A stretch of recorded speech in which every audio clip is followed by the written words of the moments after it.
Hey, good looking, what you got cooking? Today we've got a makeup setting spray sunscreen with SPF in it. For review, I'll be doing a series of these makeup setting sprays with sunscreen in them in my channel, so if you like this type of content, make sure that you give it a thumbs up and subscribe to my channel.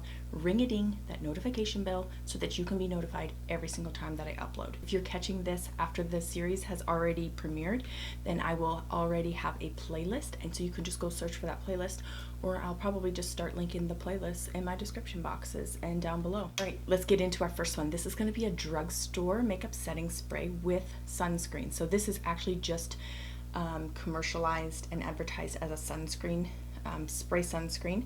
It is the Alba Botanica Sensitive Sunscreen Broad Spectrum SPF 50. And the criteria. I know I started out my series with the Neutrogena Ultra Sheer Face, so if you guys haven't checked that out, I'm going to link that in the I and down below in the D bar. Go check it out. It went over really well, so I see the need and I see a gap and I want to fill it. So here we go. I will be going over 5 factors. I know in my Neutrogena one I just kind of like splatted it out there for you folks to see it, but it went over so well that now I've kind of structured it all down, thought about it, and have kind of made it so that it's replicable and a much more scientific experiment, if you will.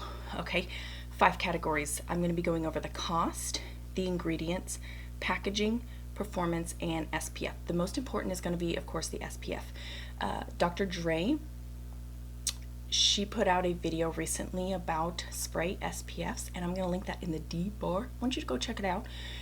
But basically, summarizing what she states, you want to get a higher SPF than what you need. Yes, girls, that's right, higher SPF. She recommends a higher SPF so that you can be ensured that you're getting adequate protection, because due to the nature of the application, you lose a lot of the product in the air to the environment when you spray it on your face. So she recommends a higher SPF. I'll link that down below for you guys to go check that out. So none of the SPFs I use will be below 30, and in fact I think there's only one that's SPF 30, but it is a physical sunscreen, and so I allowed that to slip through.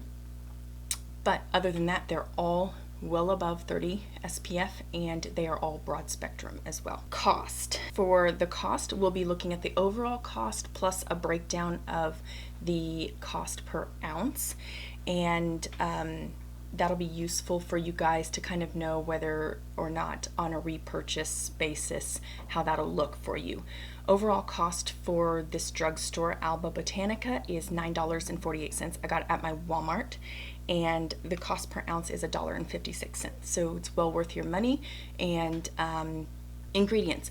I am going to list the ingredients over here, and I'm going to put the active as well as the inactive ingredients because everybody's skin is different. Some people react to things differently, so I will also be linking them in the D bar.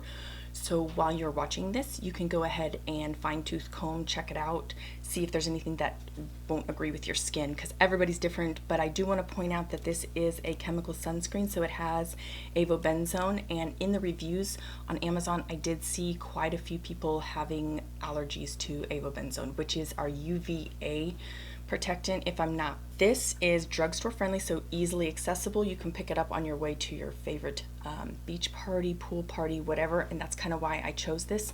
Also, there's a lot of spray sunscreens. It's the new hype.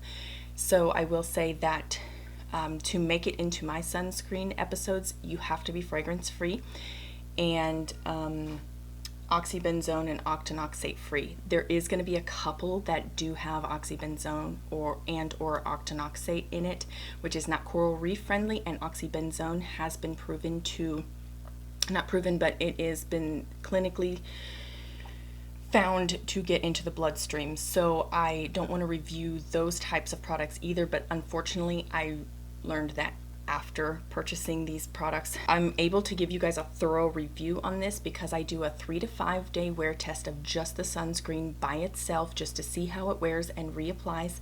Then I do 3 to 5 days with makeup, and then you guys will see it on camera. So I've already worn this for a couple of weeks. I will say I love this as a sunscreen by itself. However, on the second application, because I'm a sweaty teddy, when I apply it the second time, it does get into my eyes and it does sting. So it's one of those stingers, people. So my advice to you is get yourself, you know, those cheap sunglasses and then spritz and spray over your face. This does not recommend you spray on your face. However, I'm using it as a makeup setting spray, so I have to. I will caution you guys, you know, you're gonna have to make that decision for yourself, but shut your eyes, don't breathe it in, yada yada, you know the drill. We're all adults here, or at least I hope so. Because every time I have to click that little box saying that I'm not putting out the video for children. How I will be setting this up, I have my base sunscreen on. It is the Bare Republic SPF 30 Mineral Sunscreen Lotion Tinted Face, and that is my base sunscreen. So right now I've had that on for about 2 hours now, maybe an hour and a half, but generally it will be 2 hours. And when we put the makeup setting spray with SPF on, it will be the 2 hour mark.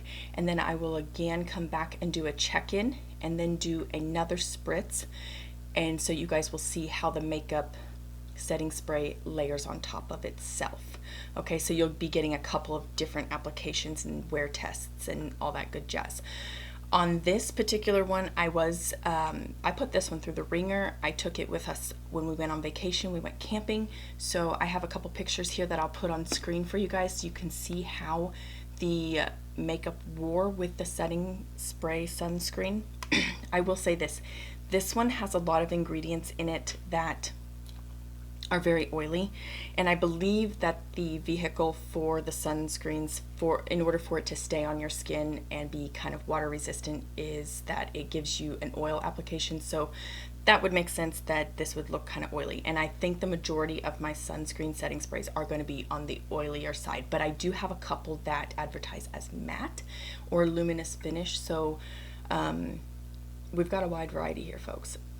I will also, when I summarize, I am going to summarize, and as long as it passes the SPF and it doesn't burn my face, first off, if it does, it won't be featured on my video, other than this one didn't work, but it will just be a summarizing of who it would apply for, because something that works on my skin may not work on yours and vice versa. So I want to make sure that I hit every avenue that I possibly can.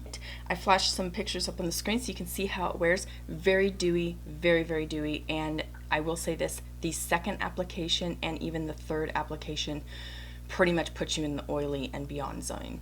You look like an oil slick. The makeup itself doesn't run though, so technically it does perform and it meets my expectations. However, unless you can handle that much oiliness looking, it's pretty, you know, we're past dewy at that point. It's not advertised as a setting spray, so, you know, we have protection, and that's what we are ideally wanting to do. I'm going to give you guys just like a spritz across my arm to let you guys see what it looks like on camera, how it sprays. When I first opened this one, it kind of gave me like a whistling noise, but it went away, so about 6 inches away, I'm going to do 2 passes, and we can see how the makeup setting spray is going to look on just bare skin.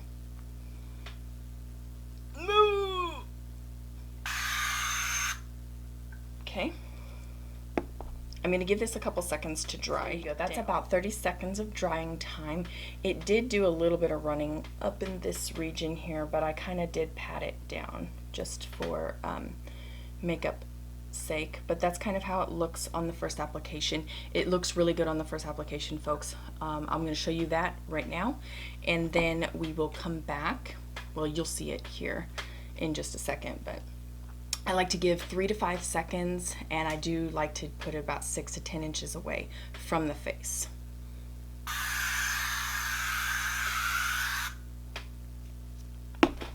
Then I wait 30 seconds for it to dry before I open my eyes. Okay, folks, here it is. This is the sunscreen on the face. This is the first application. I think it really looks beautiful and dewy upon the first application. The second application, I think, is where things are going to get hairy and scary, because I sweat, and then when I sweat and you apply this oil over it, it gives you a white cast, and so you can see all the little, you know, areas where you have water. Or here it is upon first application, and then you guys are going to see me in 2 hours for a check-in, and then you guys will see the final spritz. Okay, and I'll be back in just a snap.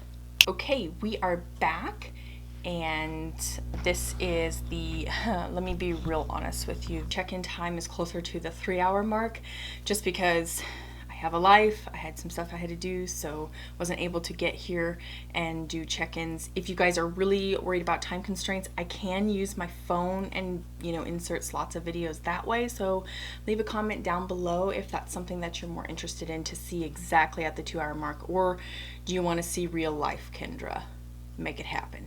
And if so, then this is closer 3-ish hours or something like that. So that's what we're looking at after 3 hours. So the makeup's still intact. I think everything looks okay, but this is where this sunscreen goes downhill. All right, let's do the last and final spritz.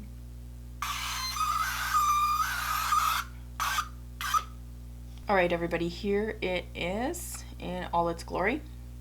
Here we go. Let's go through who I would recommend this for. Somebody with very, very dry skin. That's who I'd recommend it for. And somebody that doesn't face issues like texture. Oh, I forgot the diffuser. I'll be back in a snap. All right, that's better. The amount of dewiness that you see here is really for somebody that doesn't have a lot of texture, and it would be for somebody that has super dry skin. Again, I will link the ingredients in the D bar down below, and you guys can go through it, but there's a lot of extracts and there's some oils, but I think the main driver or vehicle for these sunscreens is going to be oil based, so I'm not going to be surprised when I see a lot of these come up really oily on the skin. Faced stinging without makeup, and I didn't face any stinging as long as I had makeup on, so it's almost as if the sunscreen has something to grip to. It's not gonna sweat into your eyes, but it really sweated into my eyes badly when I wore no makeup whatsoever and just did the bare face test to make sure that it worked. Recap ingredient wise, I didn't see anything of any concern. We are coral reef safe and human safe there. Cost, it's a drugstore. It's easily and readily accessible at $1.56 an ounce. You're getting a great deal, so pick one up at your local store if this is something that's interesting for you. Performance wise, I think it held up okay, considering it is not marketed as a makeup setting spray with SPF, but more so a sensitive skin sunscreen.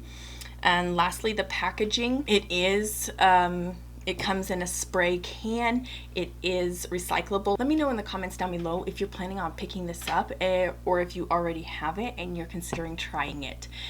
If you guys like sunscreen, makeup brushes, and single eyeshadows, then hit that subscribe button, like this video on your way out, share it with all your friends and family so they can be safe and happy this holiday season.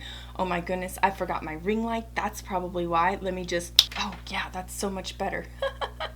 Guys, I can't wait to see you in my next video. Bye.